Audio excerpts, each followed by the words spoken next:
मच्चित्ता मद्गत प्राणा बोधयन्तः परस्परम कथयन्तश्च माम नित्यम तुष्यन्ति च रमन्ति च. Hello friends, this is the ninth shlok of the 10th chapter of Bhagavad Gita, and today we will understand this shlok in detail. So let's first go over its meaning. So the shlok says, Machchitta madgat prana, which means by me mind, going pran by me, get bodhayanta parasparam, which means understanding of each other. Kathayantascha mam nityam, which means and says to me eternally, tushyanti cha ramanti cha, which means and are satisfied and delighted. So in this shlok, Shri Krishna is telling Arjun that the wise people, they place their mind and their prana, which is the life force, in me, and through that they get the understanding of me. So they understand me and I understand them basically. And such a person, he is always speaking of me, he is always thinking of me, and by doing that he is satisfied and delighted.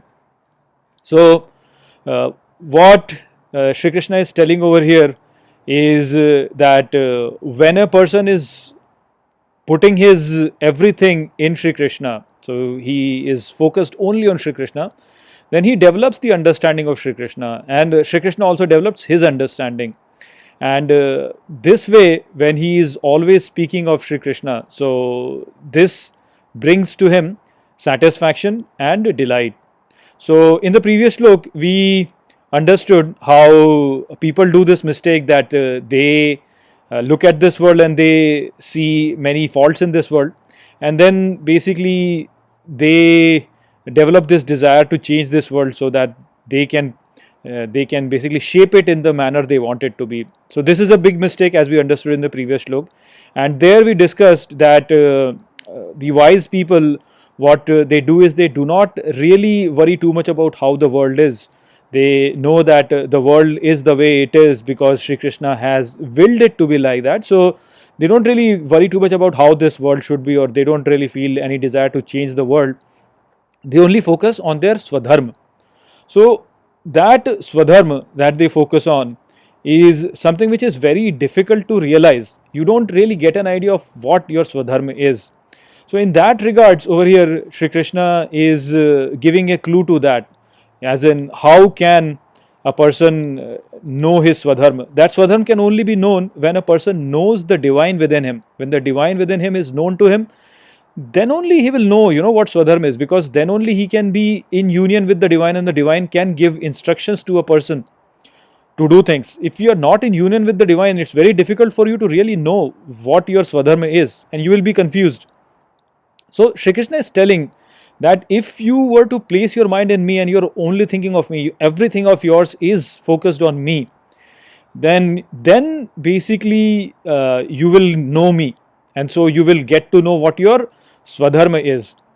So this is something that can only come by realization. We cannot really have direct union with the divine unless we have cleaned ourselves, unless we have surrendered our will in front of the divine.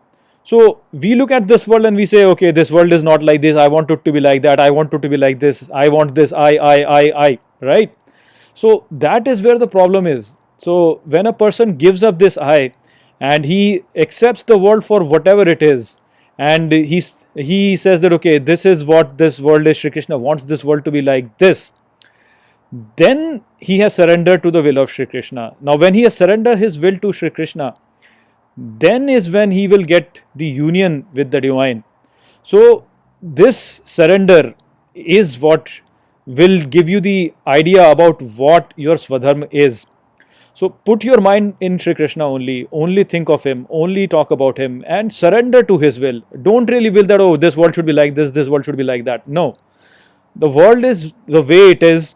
There are certain motives of Shri Krishna because of which he has kept this world like this. He wants to teach a lesson to many people, he wants to teach a lesson to you.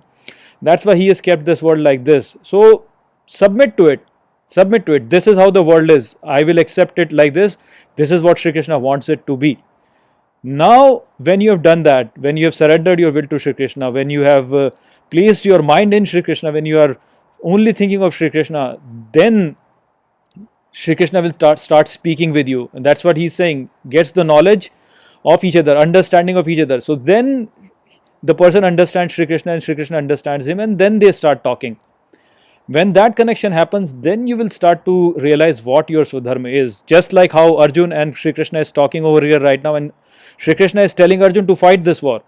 So the divine is telling Arjun to fight this war. So he is getting the direct message from Shri Krishna. You will also start getting these kind of messages from Shri Krishna if you were to submit to the will of Shri Krishna and not really say, oh, I don't like this world, I don't like this thing, I don't like that, this, that. No. Whatever is there, that has been given to you by Shri Krishna. Submit to it and develop his understanding. And when you will develop that understanding, you'll start to realize what your Swadharma is. And as you will start to perform your Swadharma, then slowly, you will start to see that your life will become much better and you will become satisfied with what you are doing, and you will basically be delighted with whatever comes your way. So this is what Shri Krishna has said in this slok. So I hope I have explained this slok well to you. With that, I'll close this video. I will see you all in the next video. Take care.